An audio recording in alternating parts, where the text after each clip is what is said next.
Demirci Kava'nın Zazalar ile ilişkisini bu videoda aktaracağım arkadaşlar. Montenegro'dan yani Karadağ'dan selamlar. Şu anda Sveti Stefan Kalesi'ndeyiz. Buradan ayrıca Daylaman ve Daylami halklarına selamlar olsun dedik ve konumuza geçelim. Sevgili arkadaşlar, Demirci Kava mitolojisi yani destanı diğer İrani halklar arasında da kendi mitolojisi gibi sahipleniliyor ki yanlış bir sahiplenme değildir. Elbette onların da mitolojisi sayılabilir fakat kaynağı Zazalardır, Zaza halkıdır yani Daylami halkıdır. Bunu şimdi ortaya koyacağız. Demirci Kava bilindiği üzere Zazacası Kavay Asıngar'dır. Asıngar demirci demek. Asın demir, Asıngar demirci anlamına geliyor. Kava ise Kürtlerin ifade ettiği gibi bir kişi ismi değildir. Farsların ifade ettiği gibi bir kişi ismi değildir. Bu tamamen kral demektir. Demirci Kava, demirci denilen bir insan zalim, kral, Zahaka ya da Dahaka karşı isyan eden bir insandır. Normal bir demirci olan insandır fakat kendisinin çocukları da Kral Dahak tarafından ortadan kaldırıldığı için isyan ediyor Dahak'a karşı ve sarayına doğru yürüyor ve halk da onu destekleyip Kral Zahak'ı yani Dahak'ı indiriyorlar tahtından. Avesta'da Feridun adıyla bilinir bu kişi. Dediğim gibi bu isim kişi ismi değildir. Buradan da anlıyoruz. Avesta'daki aktarılan bilgilere de dayanarak bunu söyleyebiliriz.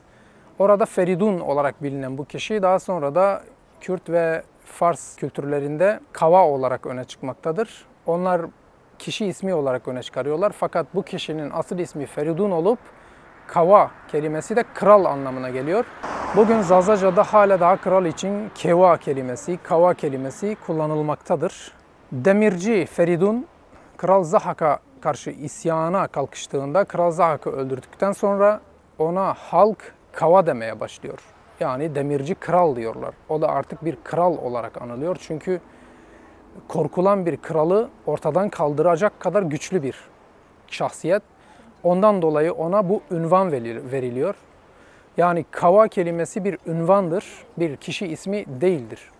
Buradan yola çıktığımız zaman bu kişinin Zazalar ile bağlantılı olduğu ortaya çıkıyor ve ona bu ünvanı veren toplumun da Zazaca konuştuğu ortaya çıkıyor. Yani Daylamice konuştuğu ortaya çıkıyor. Nevroz kelimesi de bu hikaye ile bağlantılı olarak aktarılmaktadır.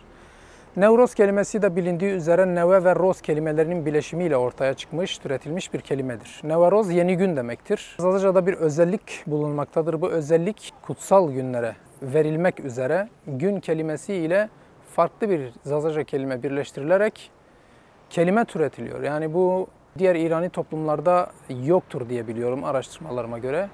Örneğin Zazalar yani Daylamiler bayram kelimesi için Roşan kelimesini kullanırlar.